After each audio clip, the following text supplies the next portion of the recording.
You say how hungry? How hungry? You want to know how hungry I am? I'll show you.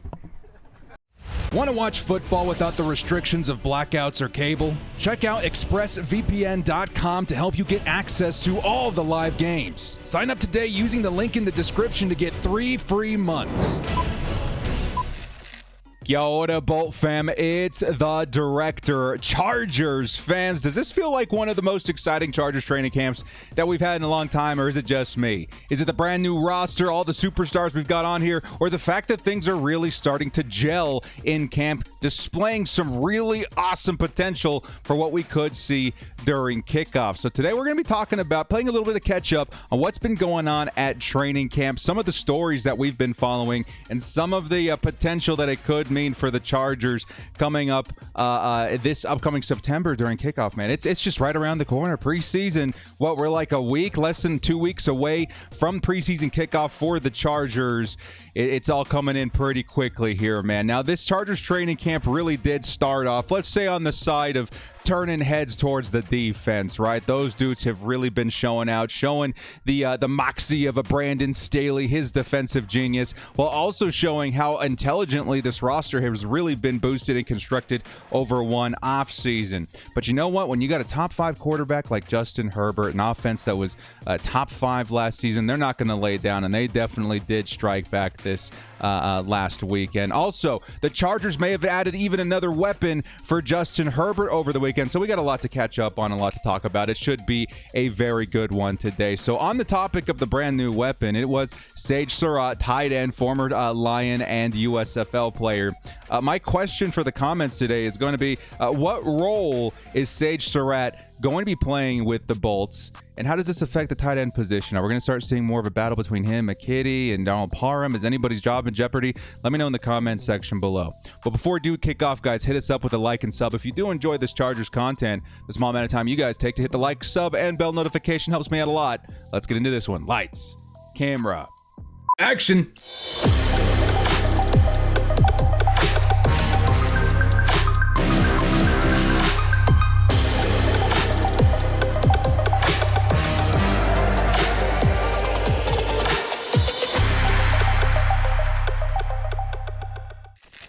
Your Chargers training camp update. We're going to title this one Iron Sharpens Iron, as that seems to very much so be the theme of Chargers training camp this season. Now, let's start things off with a little bit of news, right? That kind of popped off during the weekend. I think it actually happened during our live stream this last weekend. If you guys haven't caught Sim Sundays, definitely check it out, man. It's been a very good time where we simulate the Chargers schedule for the upcoming season. Either way, Sage Surratt, brand new tight end to the Chargers, and it feels like the Chargers are one of those teams that definitely wants to add some undrafted talent to the 53 at some point every single year, right? We're seeing signings. Of course, Donald Parham, our last tight end that came from, was it the AFL? He's been pretty fantastic for the Chargers as a depth piece. Could Sage Surratt be in the same ballpark? Now, we know this man, former Lion, former USFL player. I think he played for the Birmingham team in the USFL. He looked pretty good, man. One of the standout stars of that brand new formed league, and he looked pretty dang good in his playing time there. From what I can tell in terms of like an archetype for tight end, he feels more like another receiving weapon, right? Kind of shades of Gerald Everett, shades of Donald Parham. It seems like the Chargers really going all in on the concept of the tight end becoming involved in the receiving game. So he's definitely one to kind of look out for, but it definitely does raise some questions for me, right? And again, this is very much so in the theme of the question we asked at the top of the video. Are we going to be putting 4 tight ends on the roster? Is that going to be the plan? Of course, we got Gerald Everett, who's going to stay, obviously. I would assume Donald Parham is a shoo-in. We also got Trey McKitty, who's a second-year guy, more of a blocking tight end.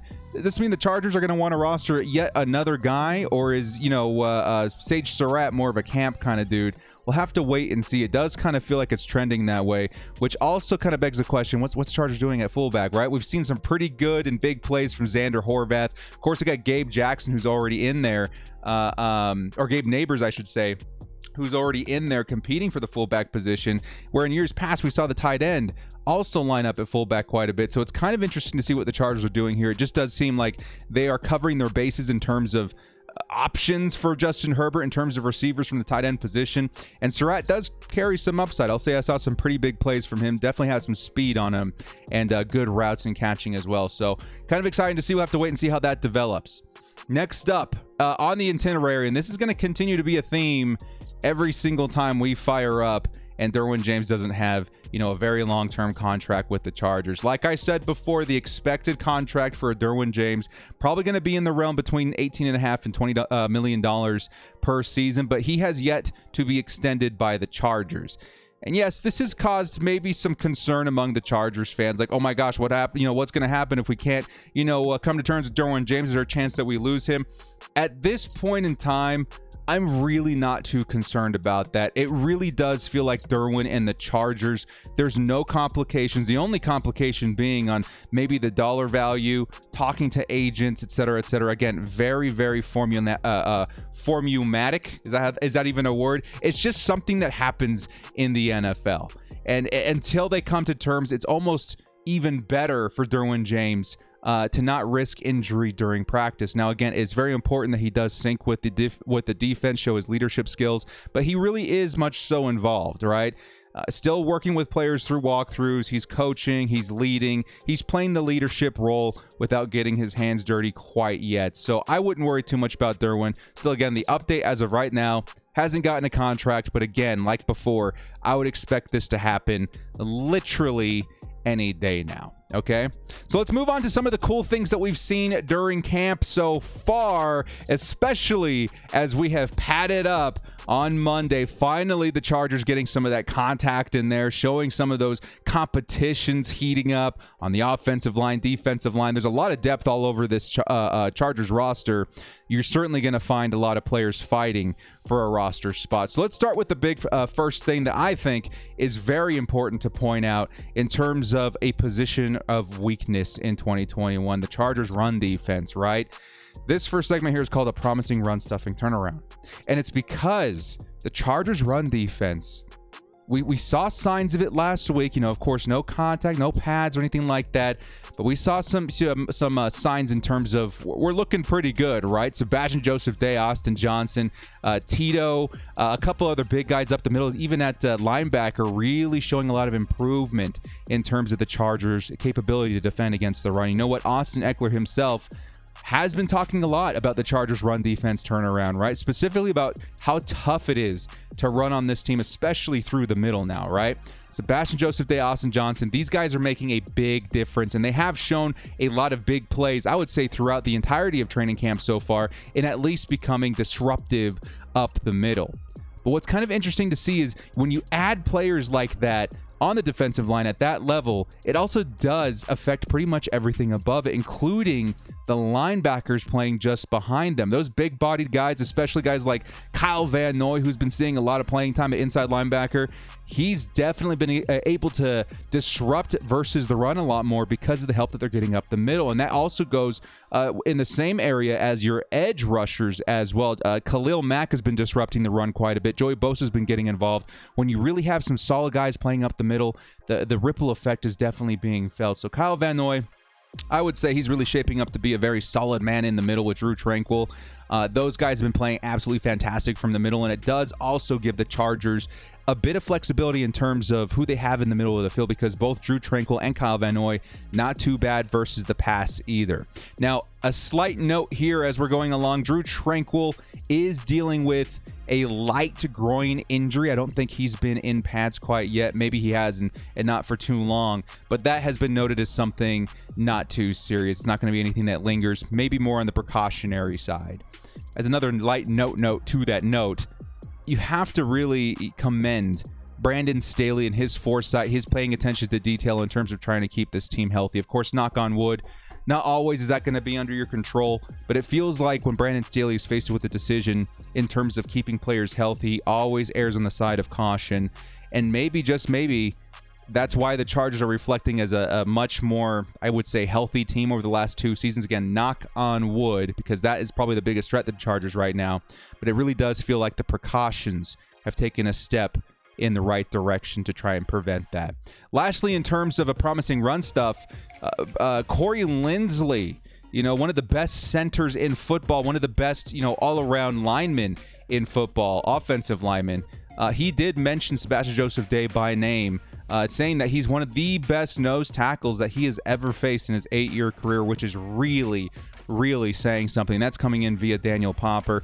That just really does speak to the kind of turnaround we're seeing in the interior right there. One that the Chargers desperately needed. Sebastian Joseph Day, as advertised. Austin Johnson, as advertised. You got nice depth up the middle. You got nice linebackers.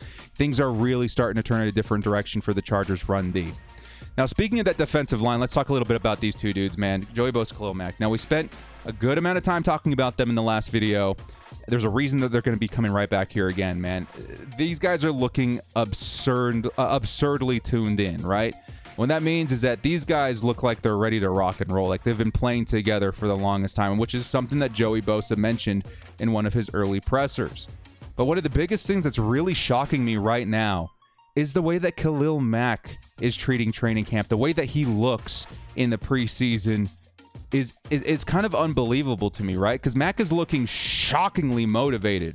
Somebody mentioned that he looked like an undrafted free agent trying to make the roster, in the kind of work, effort, and I would say just diligence that he's putting in to these early days in training camp. And that's something that you really, really want to see, especially from a veteran player like Khalil Mack, who really honestly is already proven. We know he's going to be good in the season. But that kind of attitude, that kind of leadership, that kind of take action sort of mentality is very good to see from a guy like Khalil Mack. And then you start talking about Khalil Mack, Joey Bosa together. These guys continue to stay connected at the hip. Been watching a lot of tape together, talking a lot, refining their technique. It just feels like these guys are becoming almost a unit of one, right? And that's exactly what you want to see from the position of edge, especially with two guys that are so talented. And then on top of that, alongside of it too, the gelling with the interior is starting to flash big potential as well. Because again, as Sebastian Joseph Day, Austin Johnson become more familiar and become more disruptive up the middle, it's going to allow more space for Joey Bosa, Khalil Mack to get involved, right? And among that, we've seen a lot of big plays from Khalil Mack, Joey Bosa, one of which Joey Bosa displaying his signature, strip sack fumble recovery. These sorts of things are going to become more common. So Mack and Bosa together, we know it's a big deal.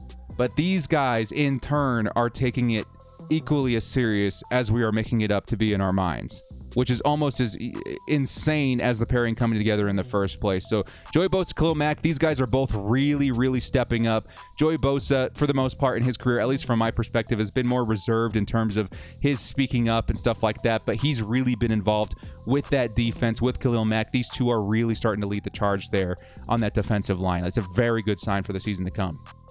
Next up, we'll talk a little bit more about the defensive backs. These guys have definitely been a highlight of training camp so far this season. I don't know. The plan is really starting to take shape for me, right? Especially as we got into pads, as we're starting to see more and more reps with the ones and twos. It feels like Asante Samuel Jr., J.C. Jackson on the outside, right? For the most part. And Bryce Callahan is going to be your main slot defender, right? And of course, we've seen a lot of flipping between ASJ and Callahan. I feel like a lot of that is strategy based, should keep things pretty fresh in terms of what you're throwing at your opponent. But for the most part, it feels like those starting three are very, very good. And I actually remember seeing a comment about Bryce Callahan a couple of days ago. I understand he's not the biggest guy out there, but he's definitely been one of the best slot defenders in the league for a long time. And even though he's had trouble staying on the field, I think his talent is still there, man. There was one play in particular where he showed big play despite his size versus one of the biggest players on the Chargers offense, and that was Donald Parham, breaking up a pass from Justin Herbert. It's kind of crazy to see how he utilizes his skills to make up for his lack in size. So Bryce Callahan still has the juice, still has the talent in the slot, and it's really meshing well with the other corners on this depth chart. And speaking of the depth chart, man, things are really starting to get interesting in terms of who you got behind those main three. Specifically, the other two guys, the two rookies that we brought in this season, and Jasir Taylor and Dean Leonard. These guys are really starting to flash, and this is just great news for the Chargers, who, let's be honest, have maybe lacked a little bit of quality depth for the past couple of seasons at cornerback. Those guys are really starting to mix things up a little bit in terms of what they can offer the team immediately. I do think they have some impact potential this season, but if what my eyes are telling me brings any sort of relief, it's that the Chargers depth is looking very promising, especially when you start adding guys like Michael Davis, who's also really good and has been making some plays. I think the last time I published a video on training camp, he had made an interception. He's just kind of, once again, representative of the kind of quality the Chargers are going to be looking at in terms of depth at corner, which, again, very, very promising. Lastly, I'll be saying Alohi Gilman, Mark Webb, Nasir Adderley. I think also specifically Nasir Adderley. These guys have been taking big leaps, especially Adderley in terms of coverage and tackling. DBs are looking as solid as ever. I would say so far, if there's one big head turner as far as position in training camp so far, it's definitely those defensive backs. They've been looking very, very nice. And that's despite not having Derwin James on the field, which is mind-boggling to me. Just imagine how much better that unit's going to look when number 3 re-enters the fold. Now, speaking of those DBs, wide receivers, Keenan Allen, the other beastly receivers, these guys have not been laying down, right? Again, we saw so many big plays and so many big, flashes from the defense over the weekend. It's almost easy to overlook the offense, but the offense, man, these guys really did strike back. Of course, the defense really did heat up and get off to a hot start, but the offense definitely struck back in the coming days, right? One of my favorite clips that I've seen over the last couple of days, too, has been of Keenan Allen just juking people out. One of which was some random coach on the field. Keenan Allen cut so hard that it brought that coach to the ground. How insane is that, man? Just not even trying to defend Keenan Allen, just trying to observe Keenan Allen will bring you to your knees. Very cool display from Keenan Allen. Still one of, if not the best wide receivers on this team, which is saying something because Mike Williams has been looking very nice this training camp as well. Him versus JC Jackson's been one of the more exciting matchups to see. It's been very back and forth. JC's been doing a great job defending against honestly a target that's a lot bigger than him, but Mike Williams has been making some big plays too, specifically too very valuable in the red zone. It feels like him and Gerald Everett seeing some good targets when getting close to scoring range too, so it's been looking nice. On top of that, you see number 5 on the side of the screen there too. Josh Palmer, man, the kind of development that we're seeing in him, again, I don't want to jump the gun or nothing, but again, very reminiscent of the man standing beside him there in Keenan Allen. Round 3 wide receiver, really started to pop off after the first couple of seasons. I don't know, man. Jalen Guyton, his routes are looking very, very crispy. Or Josh Palmer, he's displaying incredible moves, showing him very much so even more improvement in his route running. He's already had pretty decent hands. I'm excited to see what we're going to see from Josh Palmer going forward. And then Jalen Guyton is also on the rise. There's been a lot more talk about him than we've, I guess, talked about here on the channel, but he's been looking pretty crispy, very good. Again, the Chargers speed option, and he's been making some pretty big plays on offense in those chunk yardage situations. So I really do like what I'm seeing from the wide receivers so far. And lastly, to close out the receivers, been seeing a lot of big plays from Donald Parham. The tight ends have been looking really good. But as we've been talking a lot about, Gerald Everett finally starting to see some big plays in that offense. I think he did drop a couple red zone targets, but on top of that, man, him and Justin Herbert are starting to sync a little bit, right? And as Herbert is starting to show why a new tight end was such a good idea, Gerald Everett is really holding up his end of the bargain of being just this versatile weapon, big body, big energy. Of course, we're not going to see too much, yards after contact in training camp, but it's easy to see why he's able to use that skill so efficiently. He's been looking very, very nice. Next up, one of the most exciting clips that we have seen from training camp so far all season has been this insane matchup between Rashawn Slater and Khalil Mack. Did you guys catch that?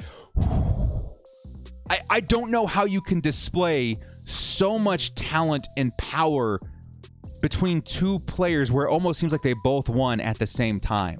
That was one of the most impressive things that I've seen from any training camp so far. That matchup was absolutely insane. Rashawn Slater displaying some insane, tuned, high-level, almost veteran-proven anchor in absorbing the momentum of a Khalil Mack, while Khalil Mack also himself, if that were in a live, snap in a live football game, would have forced a lot of heat off of his side because of the amount of space he was able to push between himself and Rashawn Slater. It was really cool to witness.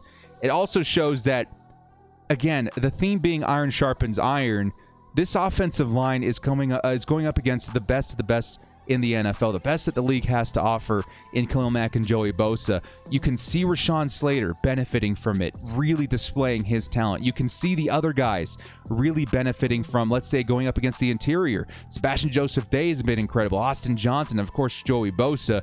We're getting some quality reps versus some of the best in the NFL in terms of defense. The offensive line is really starting to shape up. So this segment, The Wall of Thunder, again, highlighted by that incredible clip of Rashawn Slater versus Khalil Mack. The offensive line is looking really good. And it's not just Rashawn Slater that's turning heads. Brand new acquisition, as drafted in the 2022 NFL Draft, Zion Johnson has really been turning heads in training camp right now. He's looking like the real deal. Now, I hate to be that guy. I don't want to poke fun, but one of the I don't even say clips, but one of the things that Chargers fans witnessed this weekend that really got them excited, maybe a little bit chuckled too, or tickled, I should say, is a nasty pancake by Zion Johnson versus Jerry Tillery. He just looked far and beyond superior in terms of his ability to defend on the offensive line versus a guy like Jerry Tillery. And you know what? It's not just us, the fans, seeing it with our eyes. The Chargers veterans are super impressed. Corey Linsley, again, one of the best in the NFL. Extremely impressed with Zion Johnson. Johnson's going to be a big deal this season, guys. Again, I hate counting my hens or whatever before they hatch, but it's very reminiscent of Rashawn Slater and his dominancy early in the season as a rookie last year. So just kind of look out for that. Another big thing people keep talking and asking me about is the competition at right tackle. Now, we're going to see more and more in terms of how that develops as the Chargers continue to practice in pads. And right now, all I can say is it's very evident that these guys have both improved, right, over the offseason. In terms of Storm Norton and Trey Pipkins, it's very evident that they have leveled up, right? But I'm hoping that it's leveled up enough, because the competition to me still feels kind of shaky. I really haven't honestly determined which one has the leg up right now. I do feel like it's Trey Pipkins, but there were reps versus, let's say, Khalil Mack, Chris Rumpf, Joey Bosa, that I don't know if you can draw a line in the sand yet. So it's still kind of shaky. We're starting to see more in terms of, you know, who's getting more reps at the ones and twos, etc. But again, it's still kind of to be determined, which is kind of insane to say at this point of training camp. Lastly, the last couple of guys, Zion Johnson, Jamari Sawyer, these guys looked very well tuned as rookies.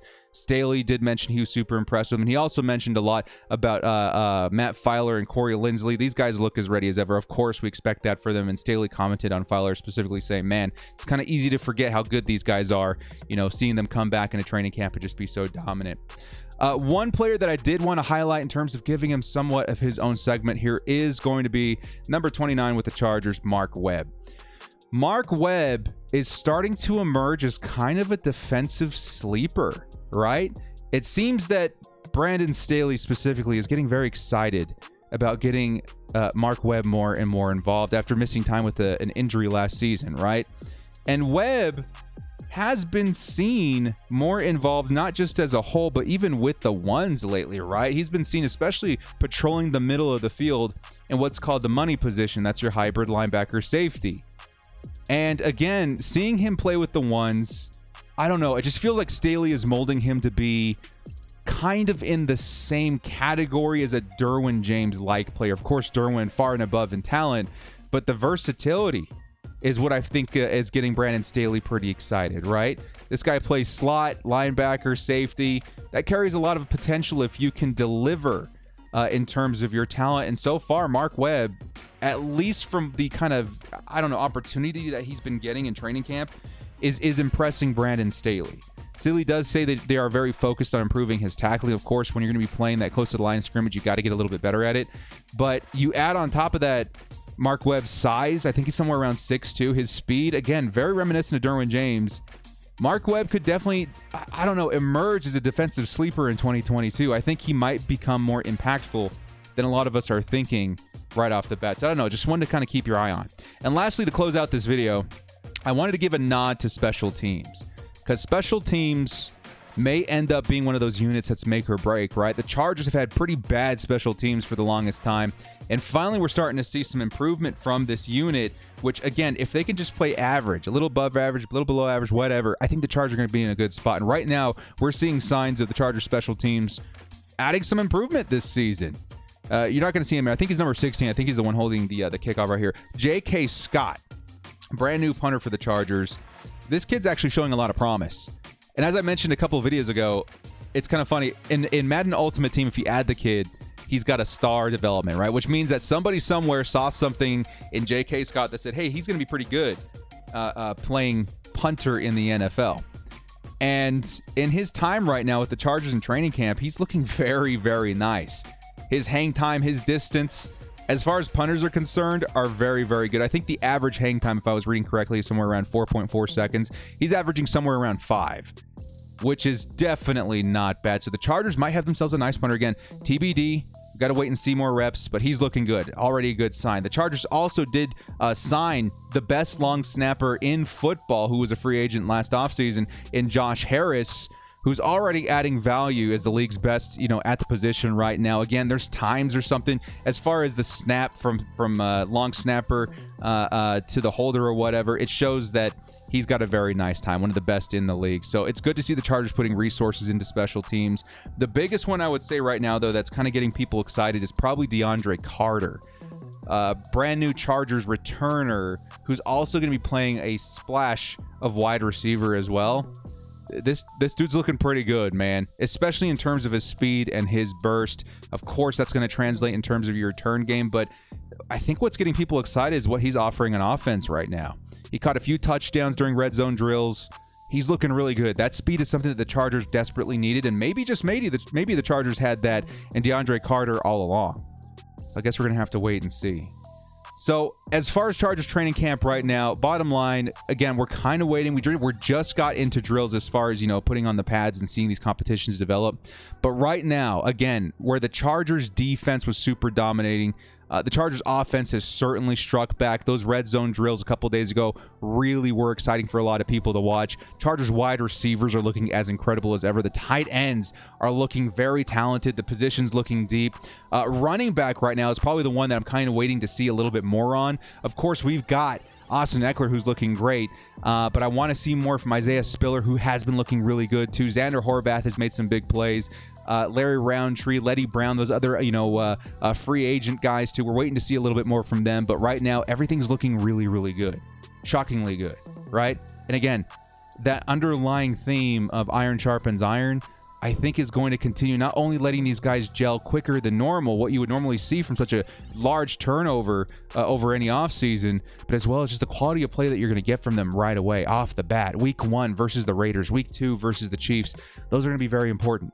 And if the Chargers, what they're displaying now in terms of, really being up to bar and up to speed, I should say, even before kickoff, it gets me excited for what we're going to see in the weeks to come. And also, it makes the preseason that much more exciting, right? Because a lot of years, of course, us as Chargers fans want to see everything. Not the most exciting games, but this year in particular, especially with the kind of depth that the Chargers are working with, makes the preseason that much more exciting as well. So let me know what you guys are excited about. Let me know any other stories that we may have missed that were very exciting for training camp. I think this is days like 3 through 5. I'm watching and reading stuff as day 6 progresses. Chargers preseason coming up very, very soon, less than 2 weeks away, and very excited to see how the team is shaping up right now. Well, guys, if you did enjoy this Chargers content, hit us up with a like and sub on your way out. Thank you so much for joining me. This has been The Director. We'll see you next time, and as always, bolt up and stay frosty. Again, I can't overstate Kalumac Joey Bosa. This is going to be insane.